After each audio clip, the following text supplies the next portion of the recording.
Very cool. So then maybe you can give us a little bit of background about yourself. Yeah, cool. Who you are, how you came to be where we are, and Yeah, so I'm the owner of Unscared, and a lot of people know it as Unscared CrossFit. We actually do tons of other stuff. CrossFit is still actually our main product, main service, main community that we have. Um, it's a gym I started about four years ago with a good friend of mine, and it's now grown to 6 full-time coaches, double the amount of part-time coaches and staff members.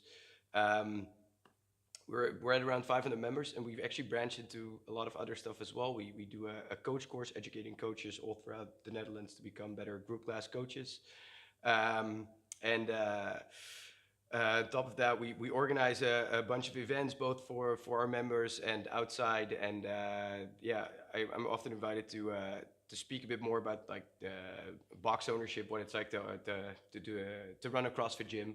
And I tend to help others a lot with running their CrossFit gym. So even tomorrow, I have a couple meetings set up with other box owners and just like bashing heads a bit. That's one of the things I like to do. My background's actually not that standard compared to other box owners. I have a bachelor's and master's degree in philosophy at university.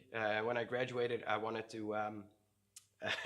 I wanted to get a real office job finally after doing, shitty part-time jobs as a trainer, which back then I didn't think was a serious job. Then I did an office job for 2 days and I fucking hated every single part of it. I was a power lifter back then, so my neck was twice as wide and I had to wear a tie and it was horrendous. And then a good friend of mine was like, "Hey, I want to open a gym. Do you want to join?" And that's like I think 2 or 3 months later, Unscared opened up. So Yeah, that's the cool part. So you started out as a power lifter, actually. yeah. I just I just talked with you guys about it really shortly, but in 2010 or 11, I shattered both my heel bones, and they were like, well, sports are over. You can't jump, you can't run, so. If you like swimming or biking, you could perfectly do that. And I fucking suck at two things, and that's swimming and biking. So I thought my life was over. And just for rehab, I had to do, like, my legs were this thin. There was nothing left of my quads. And I played American football before that. So, yeah, I was a good sprinter, and I had some serious legs on me, and it was just gone. So I had to do some squats and deadlifts to build that back up. And then the guy who helped me out a bit was like, if I weighed like 60 kilos back then. I lost everything. So I was like, a 120 deadlift the first time you try it, double body weight, that's not normal to kick off with. And I was like, cool, I found a new sport. It doesn't hurt my feet. How old were you then? 22 or 3. Yeah, and I did that for a couple of years. But as much fun it is to improve yourself through powerlifting, I think it is probably one of the most boring sports spectator-wise. So there's not a lot of stuff around it. And that's when I saw, like, when I had a big competition that I trained for months, I would go there and there would be like 10 guys in plastic chairs watching it. And in the next room over, there would be actually a pretty small, not that good CrossFit competition. And there were like hundreds of people and they were having an amazing time. And I was like, shit, this is the future of strength sports.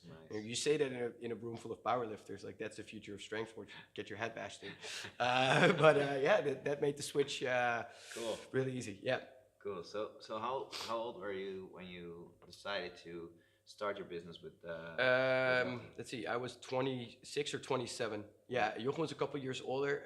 He had already had a successful business that he sold in something completely different. He had a bit more experience than me. He already had a family with 2 kids, and I was 26 or 7. I just finished my degree.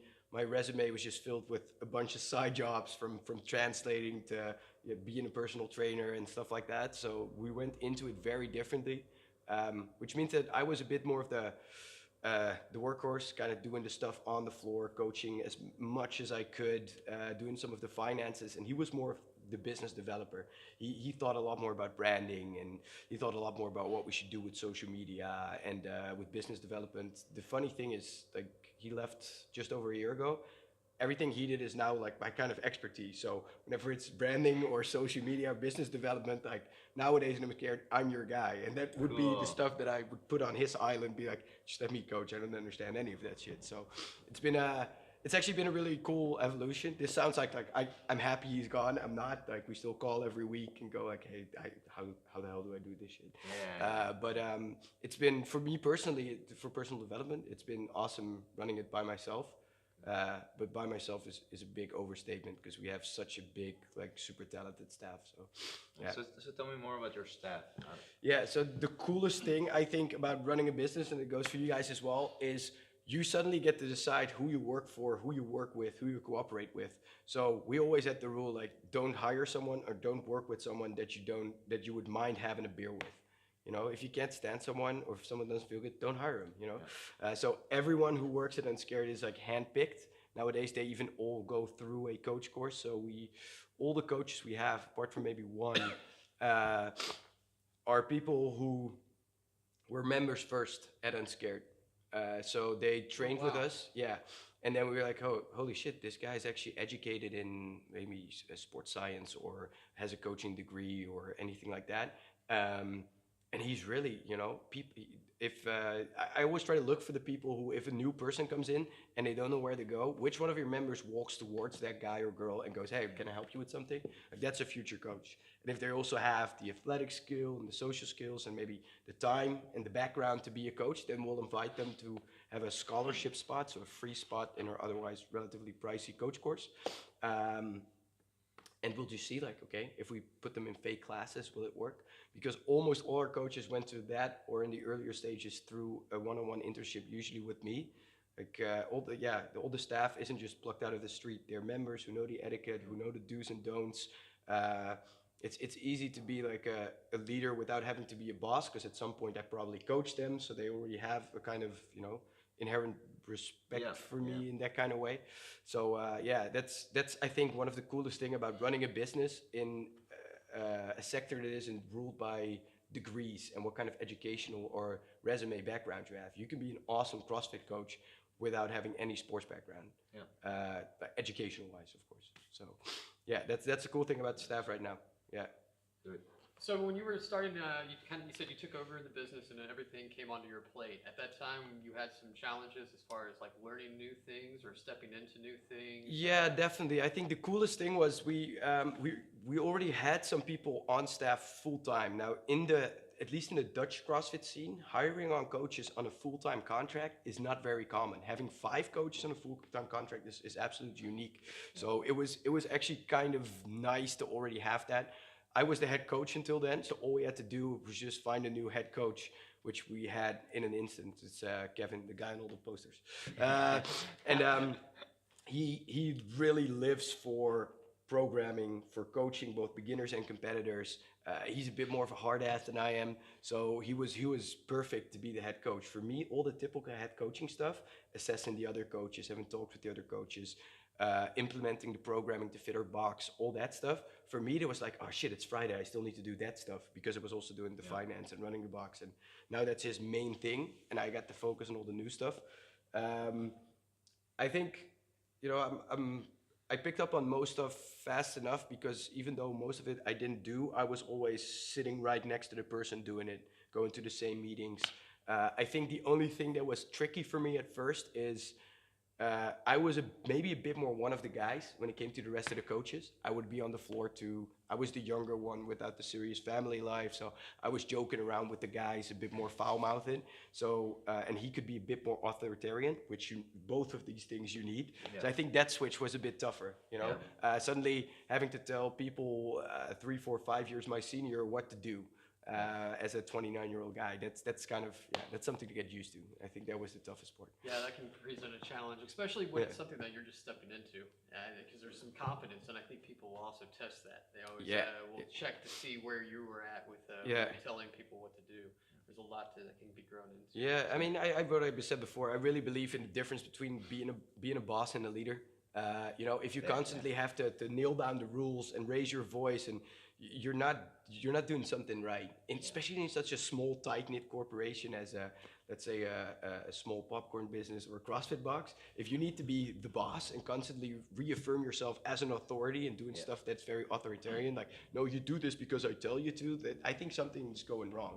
Especially in a smaller business, you need to, you know, you don't have to necessarily lead by example, but you need to like kind of exert the maxims and the values you have and have people pick up on that automatically. And I think the less often you have to raise your voice and still people are not walking over you, I think that's a good way to lead. Yeah. That's good. So in saying that, with your background being in philosophy, has that transitioned? Have you taken any of that with you into your CrossFit and your approach and your views of things? So first of all, when we started, and I fully dedicated to the fact, like, okay, I'm just gonna open a gym, I completely forfeited that idea. I was like, well, that was 6 years of education that I'm never ever gonna use again.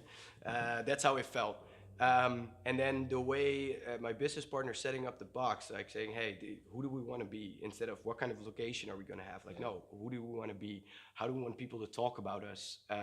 You know, if people come here, what's the feeling they should get? And how can we create a community without hanging rules on the wall everywhere, but still kind of behave in the same way? And I was like, hey, this feels like social philosophy, you know?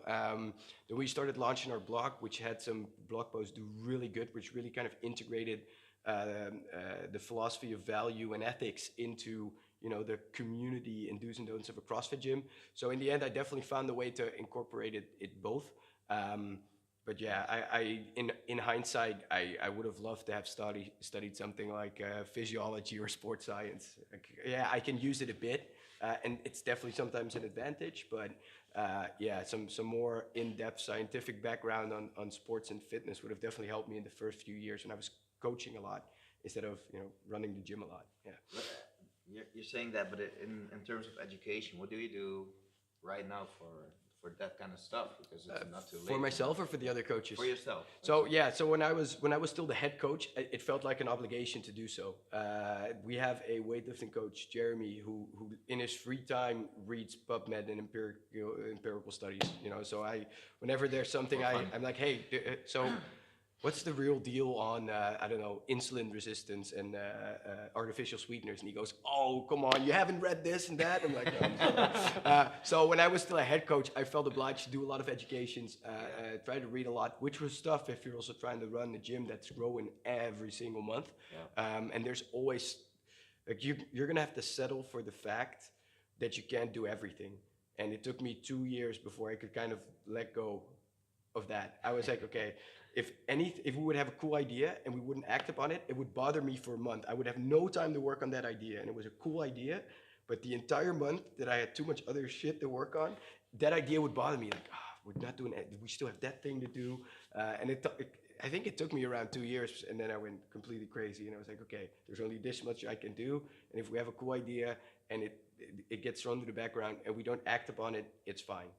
Let's just leave it at that. And education was something that I pushed to the foreground for a bit.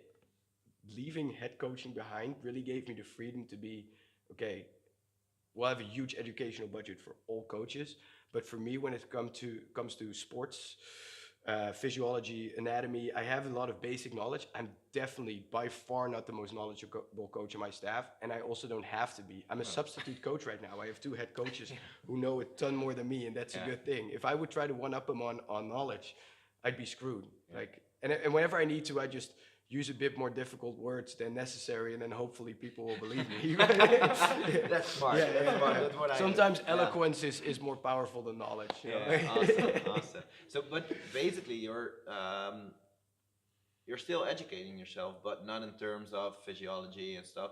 But your education is more toward business. Yeah, right? Absolutely. Like, just as much as I didn't have a degree in anatomy or physiology or sports science, I had no experience with running a business apart from growing up amongst a big family of entrepreneurs for 18 years. So everything was new to me. Like, I did a course with someone just in how the hell do taxes work? You know, what's the business? How does my income tax work compared to the revenue tax I have to pay? You know, just sitting down with the bookkeeper and going, okay, I got an hour, like, explain this to me. I think for a lot of box owners, like, stop going to level 5, 6, 7 of this and that sports education. You got this. You know, you need to understand what your margins are. You know, you need to understand what reach and exposure marketing really works like. And you need to sit down, and instead of thinking how you could perfectly periodicize your next powerlifting block for your athletes. No, you need to sit down and think, what are my 3 core values that I want all my members to feel something with and be able to talk about? I think for a box owner, that's way more important. Leave the science to your coaches. Leave the programming to your coaches. Smart. This isn't me preaching to you, by the way. No. I'm not agreement. Thank you. No. So tell me more about your core values. We had a meeting years ago before I took over this part of the gym with a brand strategist, and I hated it. Like what is this guy gonna tell me about my gym and how I run it? And then we sat down, and he just basically asked us questions that were very similar to the questions we asked before we opened up. How do you want people to talk about this? Like, why do people come to our gym? And when they leave after a year or after 5 years, what are they going to take from the time they spent there, the hours they spent there, into their daily life? And we came up with a set of core values that I wrote 3 extensive blog posts about it, how they aren't just empty buzzwords, but they come back in our 10 rules for coaches. They come back in our 10 commandments, no, our rules of engagements for the members. So core values are very important to have. I think, like, why is your gym different from a different gym?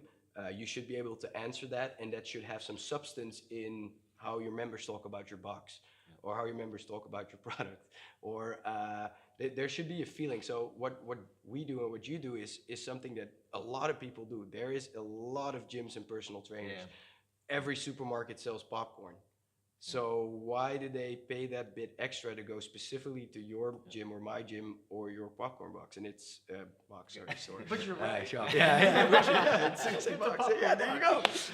So I think that's where the power of those things are. A lot of people, when I talk about core values again, or training or gym philosophy again, they go, but that is what sets us apart. That's what sets a community or a gym or a very special homely food product sets apart. It's the feeling that people have with that, what sets it apart from the rest. And luckily, we live in a country where people, if they like something, they'll spend some extra time there, some extra money or some extra energy, because it connects with them in a certain way. The only way to get that connection is to have a cool brand or logo on the wall, to say, hey, this is a recipe that goes down generations. This isn't just popcorn. Like, this is family. Right. It's a bit American and over the top, maybe the way I'm bringing it, but that's it works. Right.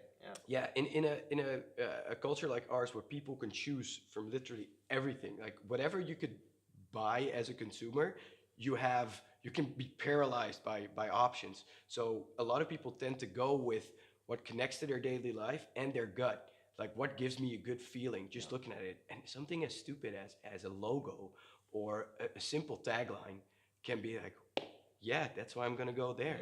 And that's not when the job is finished. I think the job is finished when one of your customers goes out and promotes your service for you and says, and that's why, because they're the coolest, or because they really have this thing hammered down. And I think once you have customers that turn into members and that turn into ambassadors, that's the coolest thing. That's I think that's how a value-based business would work. I mean, that's how churches work too. Yeah, right. Maybe we're slowly starting to fill up the gap in a more and more like secular country like the Netherlands. So who knows?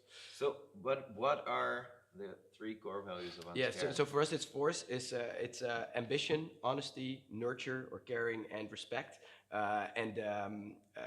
We even summarize that in one sentence, which goes, because it's in one of the, we didn't really write it down anywhere. We do have our coaches standards with simple stuff. Like when it comes to respect, like, you do never gossip about members in front of other members. Like, if you're alone with another coach, you go, this fucking guy, my God. That's fine, but never do that in front of members. Just respect everyone. Integrity, man.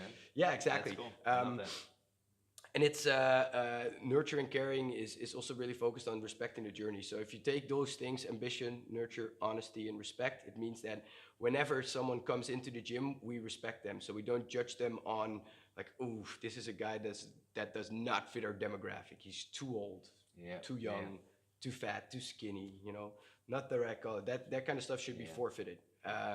Then when it comes to nurture, it's like we really respect their journey too, and we really try to understand and care for them, but we do try to instill ambition in them. So it isn't all respect and caring and we're going to be sweet with you and putting the mantle of love over you. That's one part of it, but we also want you to get better. And, I believe, for me, ambition means realizing that every single person that you will ever meet should potentially be able to do a push-up, maybe even a pull-up.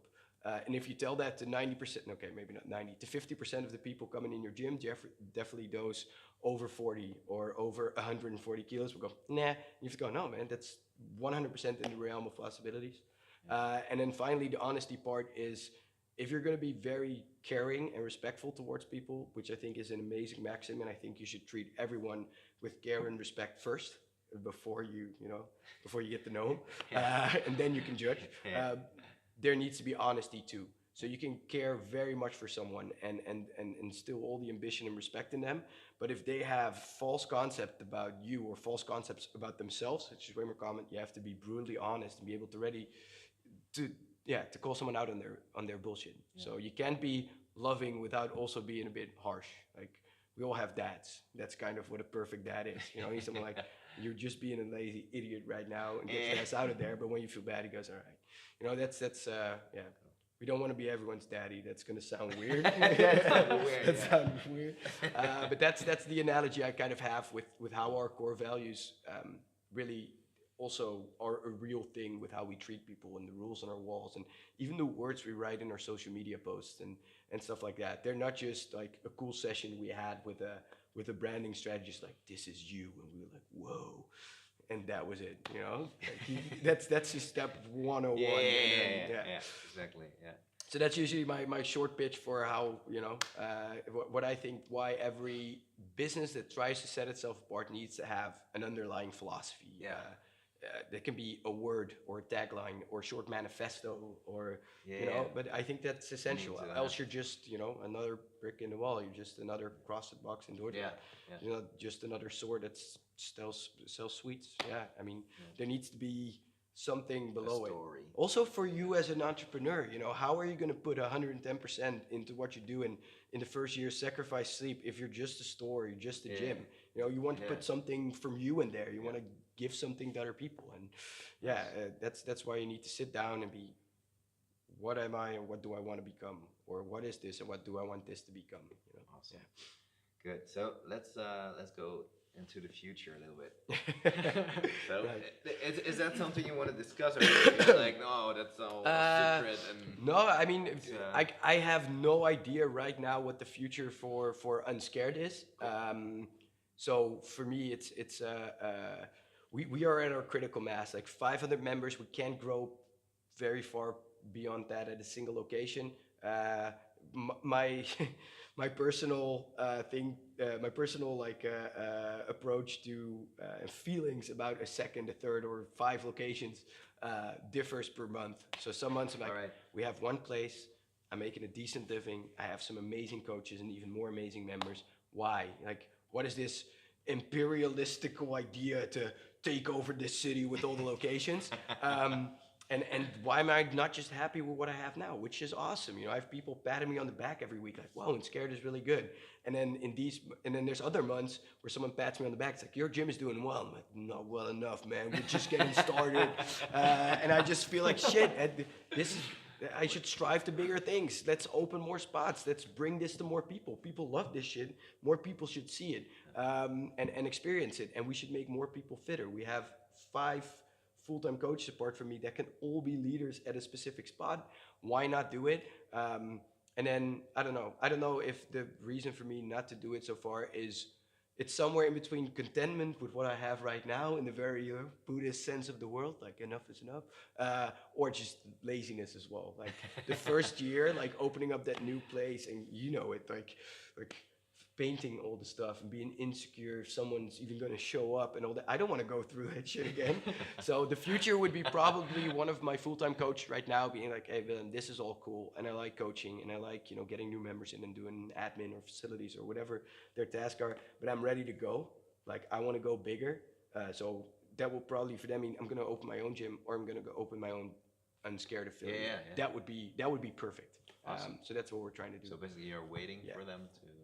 Yeah, I mean, we've only hired our first full-timer about 2 years ago, and now we're at 5, 6. So, there's going to be another one of those points where even they are going to cap out their growth and hopefully go there. But I think it's also, the future of CrossFit or functional training in Holland it's so hard to see where it's going.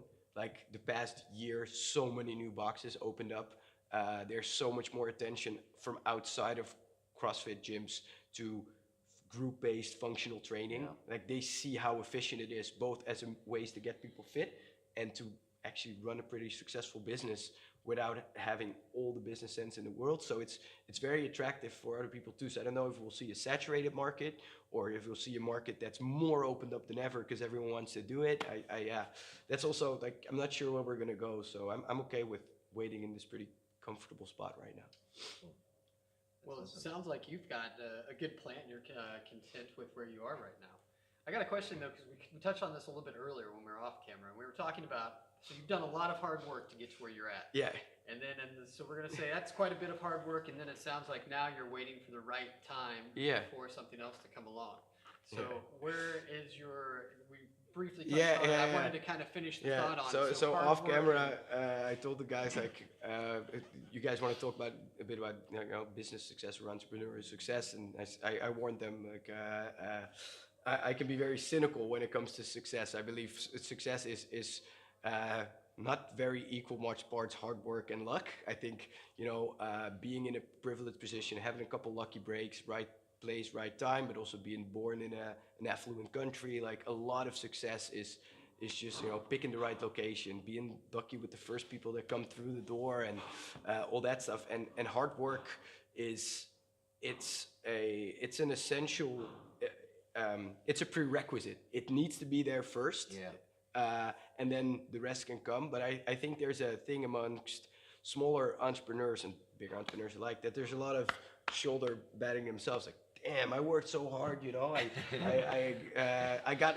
I'm the self-made man. I built this from the ground up. Somewhere I have had these feelings too. In 2014, half a year before we opened the box, I worked for €7 something an hour as a side job as a personal trainer in a commercial gym, for €7 an hour. Last year we grossed well over $500,000.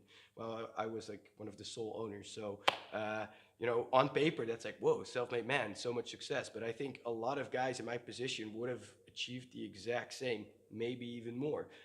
So I was very lucky to be in that position. That being said, of course, I think in the first year,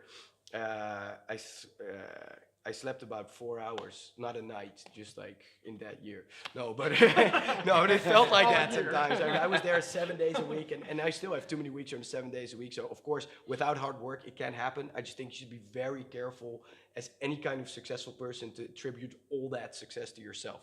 So to summarize that in one sentence, I think it's way more important to be grateful in the non-Christian sense of the word, just grateful for everything there is, instead of very proud.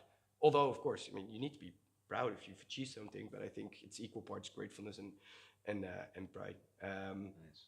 But yeah, that being said, I think in general, hard work is we talked about our parents, that they're still working whenever we go back for the weekend. Like your parents, it was the other way around. My mom's doing bookkeeping, my dad's angry at stuff not being cleaned well enough and people not doing enough. And with you, it was the other way around. I think there's still a lot of, I don't know what it's like for you guys, but I also measure my success nowadays not by how much I work, but by how little I can work. I think really working 7 days a week with little sleep that's not something you should be proud of outside of your first year of starting a business. Like, dude, you need to learn how to systematize and delegate, bro. But it sounds good at first, though. You're I'm really getting that grind. That's it. And then all of a sudden. Yeah, I would never be annoyed with myself from a couple years ago or with someone now saying that if they're new, because you need to be able to work hard. Yeah. And it's a very natural thing. I think we look at our generation before us and we see shit, like old jokes about baby boomers aside, like a lot of our parents worked really, really, really hard, and we had it pretty easy maybe throughout high school or university. University for me was very little of this and a lot of this. So I think I came out of university being like, okay, I got to prove myself right now, and proving myself to like my parents, for instance, was, look, I can work 7 days a week. I can work my ass off.